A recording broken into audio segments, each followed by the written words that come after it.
Welcome to Ridge Life. I'm Tim, and today on the Ridge, I've got a problem. I've got a poo problem.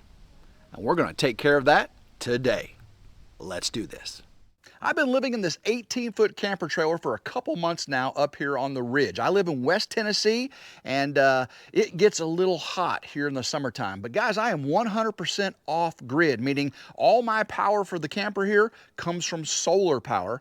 I've got a well, and the well is powered from solar power. I burn my trash, well, all the things that will burn, everything else I got to take to the county dump. I take my gray water from the camper, that's the shower and the dishwater sink water. It goes out into the woods, that's perfectly safe. But guys, the poo, what do you do with the poo? I do have a septic tank, that's right, I do have a septic. I'm building an off-grid barn house up here on the Ridge. Behind me here, you can see the foundation for my off-grid barn house. It's going to be a 40 by 40, 1,600 square foot structural insulated panel timber framed barn house. It's going to look like a big barn, big 16 foot wide by 23 foot tall, 40 foot deep great room, kind of like the center of a barn. Shed sides that have the kitchen, the bedrooms, the offices and bathrooms and all that. It should be really, really nice. Made out of those SIPs, those structural insulated panels, be super economical and energy efficient. I am going to have a septic tank. Well, actually, I already do have a septic tank right there. See that white pipe? But that septic tank is about 160 feet from the back of my camper where the black water connection is. And actually, this septic tank is uphill. How am I going to get the poo from over there to over here? Well, I could use what's called a honey wagon. That's a big tote with wheels on it that you put your poo in from your camper, and you porter it all the way up over to here and dump it in there manually. No, not nasty. I've got a different way. Let's go check this out. On the back side of the camper here is where we have our black and gray water connections. We can see right down here, I've got this drain hose and I've got the gray, there's a gray handle right there, that pulled out, so all the gray water continuously runs out. Over here is the black water. It is closed right now. I don't want any poo going out into the woods back there for sure. Chickens don't want that either, do you, chickens?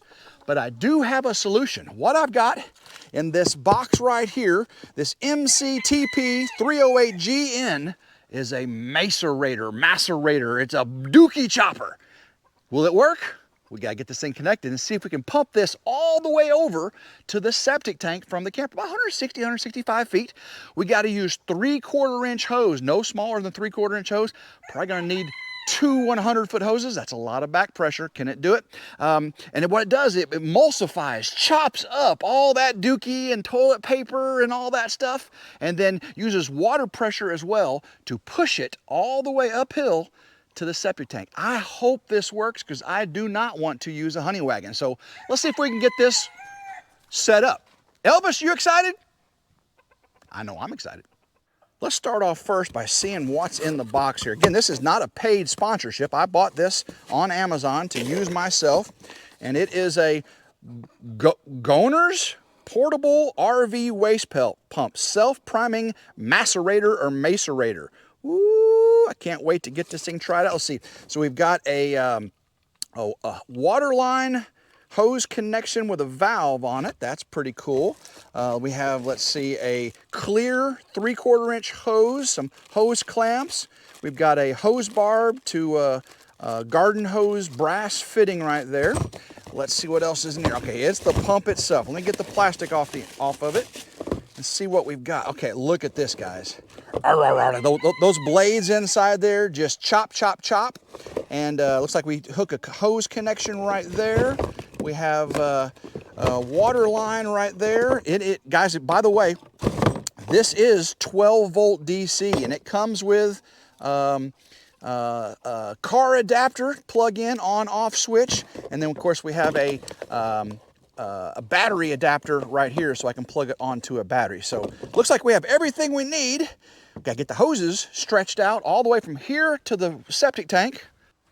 All right, in here in the power room, or my generator tent, I say it. I got my solar power generation and my gas generators all in here. I've got hoses and fans and other materials stored in this tent. This is temporary while I'm building the house. I got this huge 3/4 inch hose here. And I think I've got another one over by the camper. We'll use it. I'm just hoping that 200 foot of hose, even at 3/4 inch, doesn't provide too much back pressure for that pump. Once we get back over there and install the pump, I'll go over all the specs of it, how many amps it is, gallons per minute, and all that stuff. Let's go ahead and get these hoses strung out from the well to the camper, and then we'll go look at that pump.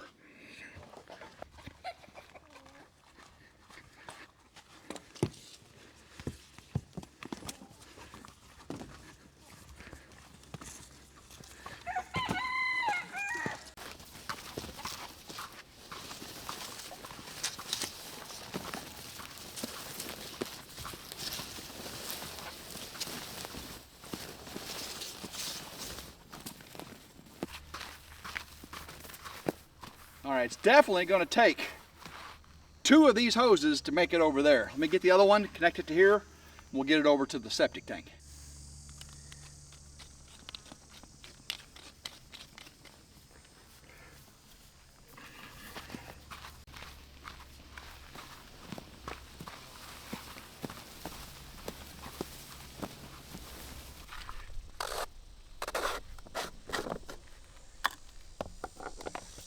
Now I'm going to take all this slack and kind of take it out and about. That way it's not all creating kinks and pressure backup. So let me get this pushed out and we'll meet you back at the pump.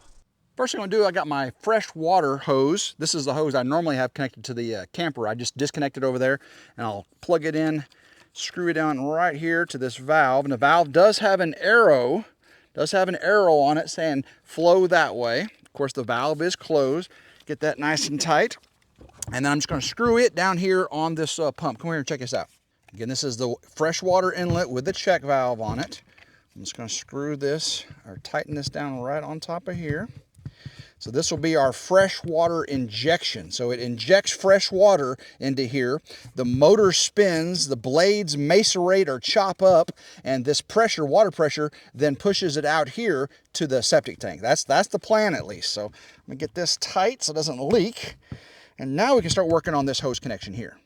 They give you this really nice clear hose right here, and what that's going to allow you to do is to see the dookie going through there. You know, so if you don't see any dookie going through there, something's clogged up or jammed up inside there. So we're just going to take this little cap off here, and this hose should just slide right over just like that. Get a hose clamp, put the hose clamp over it like that. Make sure you get it all the way up over there. Hose clamps going on there. Then you've got this barb here. That slides all the way over. Get a hose clamp for that one. And then we can connect our hose, our discharge, 3/4 inch discharge hose right here. So we need to get these hose clamps tightened first. Once you got that fully inserted and your hose clamps on there, we're just going to use a 7mm nut driver. Tighten up these hose clamps. You don't want any leakage. This is the poo pipe. Definitely don't want any leakage out the poo pipe. Ugh. Yep, all right, so that's tight. And check this one tight. There we go. Now we can connect our discharge hose. 3/4 inch discharge hose. Let's get this connected. Again, I don't want any leaks. Make sure it seats on the O-ring. All right. Let's get this connected to the discharge valve and get some power to this thing. First thing I want to do is close my gray water tank. That way should be no water in there. All right, everything is clear there. Let's get the pump. Get this. Everything is straightened out. There we go. Twist, lock it on. There we go. Well, let's do it one more this way here, right here. That way it is level. Okay, right there. I like that. Before we can transfer that poo, we've got to get power. And to get power, I'm going to be using this Dr.Prepare lithium iron phosphate deep cycle battery. Guys, this thing is more than just a deep cycle battery. It has all kinds of power supply features. I'm going to show this to you. And after we transfer the poo, I'm actually going to install it on the camper itself. The 12-volt battery for the camper is dead, and this thing will give me all the watt hours I need to run all the DC loads for a very, very long time. So let's get it out of the box, see what you got inside here, and then we'll get it connected up to the pump and start transferring some poo. So coming out of the pump, we've got a 12-volt DC connection, and we've got here, this is the on-off switch with that 12-volt DC connection, and has a 12-volt car charging plug, cigarette lighter plug, some people call it. We're going to plug this straight into the pump, just like that. Now, we can plug this straight into the power hub on our battery, but if we didn't have one, we also have this 12-volt car charger receptacle. You plug that in, and I can plug it straight on to the positive and negative terminals of the battery. So let's go ahead and get this. I'm going to go ahead and use the power hub since it's convenient and I can turn it on and off. I really like that. So let's get it plugged in. Plug our 12-volt plug into our power hub here. Now the power hub has LEDs right here telling you if you're charging, discharging. We push this button right here and we can see it turns on. I don't know, there you go. I don't know if you can see that blue light right there, guys, but the blue light is on. So now I've got this on-off switch for the pump. Now you do not dry run this pump, but I'm gonna turn it on just so we can hear it. Okay, it came on, so we are good. We need to get water on this thing. Turn the water on. We can see we do have water flowing through the tube. Let me turn the pump on. Oh, it didn't run. Let me see why. Oh, I see what happened. This power hub is not rated for 12 amps. So that motor was trying to pull 12 amps DC through there, and the initial surge was much, much higher. So what we're gonna have to do is use this other adapter, plug that in there, and then use the connections on here. Let me make sure it's turned off. It is turned off. Positive on positive, negative on negative, and now I bet it will stay running. Let's try this again. Turn the water on, turn the pump on, and open the black water. Oh, it's going. It's going. Come on, come on. Let's see some stuff go through there. I really don't see much stuff going. I ended up having to turn my generator on for the well. The pressure was not lasting very long because that 3/4 inch hose was pushing a lot of water out, so the pressure would drop, but the well generator wasn't running. So now that I've got power on the well, I've got power for the pump, let's start to see if we can get some poo going through that hose. Open this black water up again, turn the pump on, and open the water. Oh yeah, now we should start seeing that get dirty brown here in just a second. Come on now. Come on. Let me make sure I open this and close this a few times. I just learned a valuable lesson. Don't put full water pressure on the system. What it ends up doing, it pressurizes your black tank, and then if you go inside and open your toilet, you'll start blowing sanitaries up into your face. Well, it didn't blow up to my face, I caught it. So you don't want full water pressure. Right now I've got the water pressure off, and it is entraining everything down through there. I can put a little bit of water on once the tank starts to get a little bit lower. You can see the water that clears up. But when I got it closed, I got full, oh yeah, there's some nasty stuff going through there. It's emulsifying it so much you really don't see it, you just see dark water. So let's go down to the septic tank, see what that looks like. Whew, I can already smell it. Let's see, let me pull this out of here. I don't want to touch the end of it, and let's see what it looks like. Oh yeah, oh, that's nasty, guys. That is nasty. Come in closer, let you see the nastiness. Ugh, that is some nasty stuff. Don't spill it, Tim, don't spill it. It smells terrible. Let's let that empty out, and then we'll flush the line and get that battery transferred over to the camper. Woo! I am so glad. This is much easier than moving a honey wagon. I'll tell you that right now. Back at the pump, we can start to see it's getting down low, so I'll start putting some water back on it to flush it out. We want to make sure it stays full. There we go. We must be empty on the tank now, because all I see is water going through there. Oh, there it goes. Oh, I hear it. Yep. I'll take that back a little bit. Don't want to pressurize my tank. Let that finish out. I think our tank is empty. I probably should have read these instructions before starting. I got most of it right. All right, I've cycled through the tank a few times, filling it up, emptying it, filling it up, emptying it. I think all the poo is gone, and the water doesn't smell bad, doesn't look bad. Does it taste bad? Not gonna happen. Not gonna happen. All right, so I'm pretty sure we're flushed and clean. We can put that up. Now we can start installing that battery in the camper. Disconnect the battery.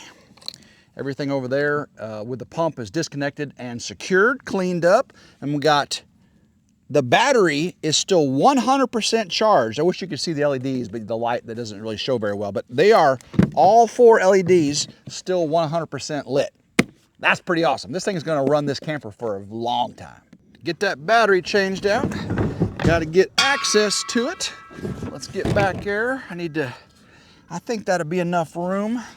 Let's get this cover off here. The old battery is much smaller, so I may have to cut off some of these jacking bolts for my load distribution hitch. But come on in closer, I'll show you what I got.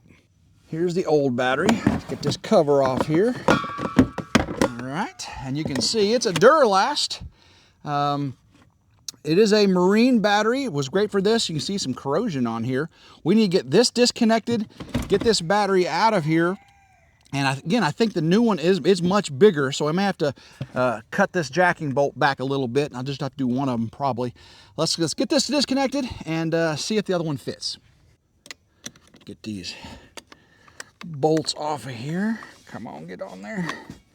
Get that loosened up. There's a lot of corrosion on here. And now I am going to put some tape on this positive because it is hot, because I still have power on the camper.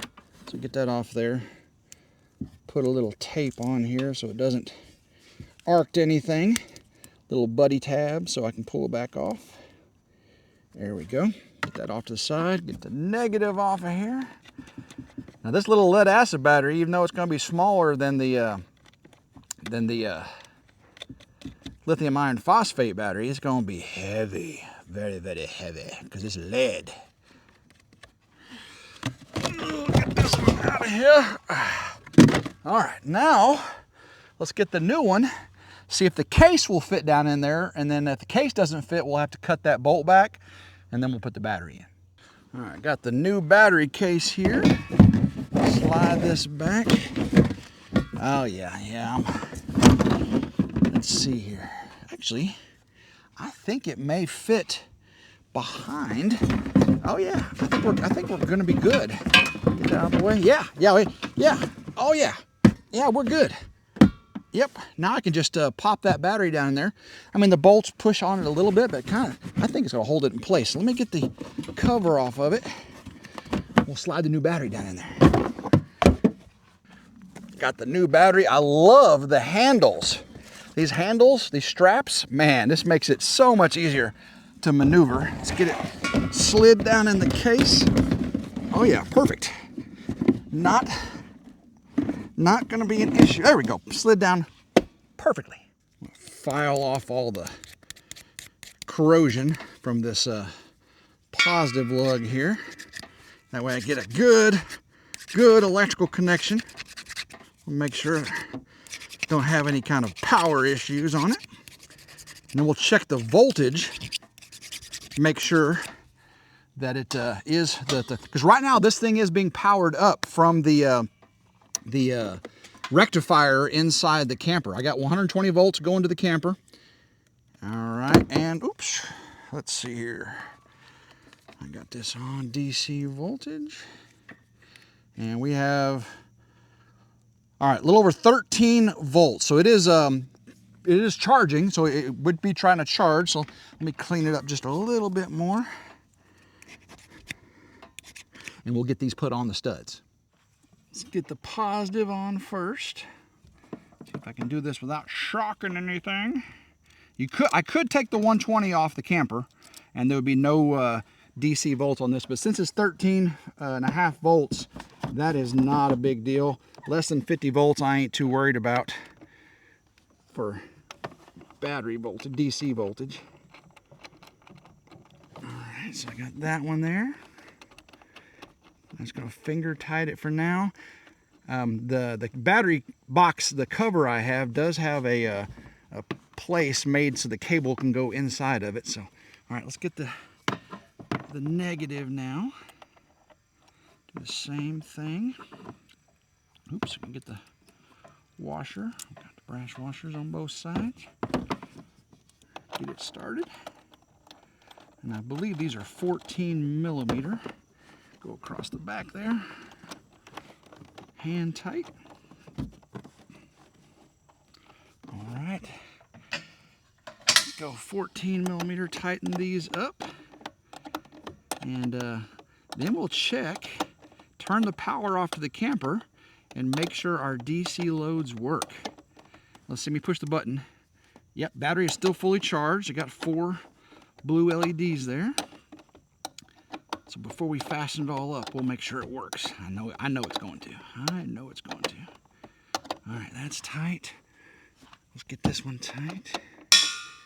Don't shock it, Tim. Don't shock it. You hit metal like that. Oh, it's like that. You don't want to do that. All right, that is what not to do. Don't do that. All right, that's tight. That's tight. We have to watch that one in slow motion probably. Like that. Oh! All right, let's test it. All right, we're in the generator room. And right now we have 600 watts going out to the camper. Let me turn the camper off. All right, no watts going on, so let's go check the camper now. We can see AC power is out in the camper. The microwave's not on. That doesn't get powered from the battery. But we have a light right here. Oh yeah, so we got DC power there. That is good. Let's check power right here. Oh yeah, we got lights above there. By the way, guys, retired person on the premises, knows everything and has plenty of time to tell it. And don't forget, winner, winner, chicken dinner. Let's go in the bathroom and check the exhaust fan. That works fine. Now for the big low, let's check the blower for the heater. I hear it going. Last but not least, let's check the porch light. Yeah, we got porch light. Our battery cover here does have the little opening guide so it can go right over the cables, would not cause any problem there. Let's get this side. Make sure that goes over. Oh, it's already on. All right, so we are good. I can put a strap over that, a bungee like I had on my other ones, and that's not going nowhere. I did get that battery box also off Amazon. If I can think about it, I'll leave a link down in the description for that battery box as well. I did check the old battery that I pulled out, that lead acid battery, and it had 5 volts on it. And that's with the 13.5 volt charging voltage on it all the time. So before, when my generator would die or the battery backup would die, and the camper would be on this battery, it would last for like 5 minutes, and then the carbon monoxide alarm would start going off, and the lights and the fans, all that stuff would stop working, and whoo, it's a big pain in the butt. I bet now with this 100 amp hour battery in here, 1230 or some odd watt hours, that's going to be a long time for that DC load to be on. So I'm super, super happy with this job. Hope you enjoyed today's video of watching me transfer the poo. Ooh, that was a stinky job. But luckily the black water tank is empty, finally. It's in the septic tank for the first time here on the Ridge. And that pump, transfer pump, did its job. Is it Macerator or Macerator? Leave me a comment down below. I don't know how you say that. But we got it all working, and I think I didn't spill any on the ground, or luckily none on me. That's the big thing. Got that Dr.Prepare 100 amp hour lithium iron phosphate battery installed. Used it to operate the pump, and of course also in the camper now, powering everything up. So when the power goes out, the generator goes off, or the battery backup goes off, I've got DC power in there to keep the refrigerator going, the fans, the heater, the blower, the natural gas, the propane heater, not the electric heater, obviously. But it did a great job. So if you want to check out either of those products, I'll leave links down in the description for both the Goner Macerator pump and the Dr.Prepare 100 amp hour lithium iron phosphate 2-in-1 battery. That's right, that thing will actually accept solar into it. It's got a solar input on that DC power hub. That's pretty cool. I mean, that really is pretty cool. So guys, hopefully you enjoyed today's video. If you did, give it a big old thumbs up, like, share, and subscribe. Always 100% free here on RidgeLife. Hit that notification bell right down there to be notified anytime a new video comes out on one of my channels. So guys, until next time, hope everyone has a blessed day, and go RidgeLife.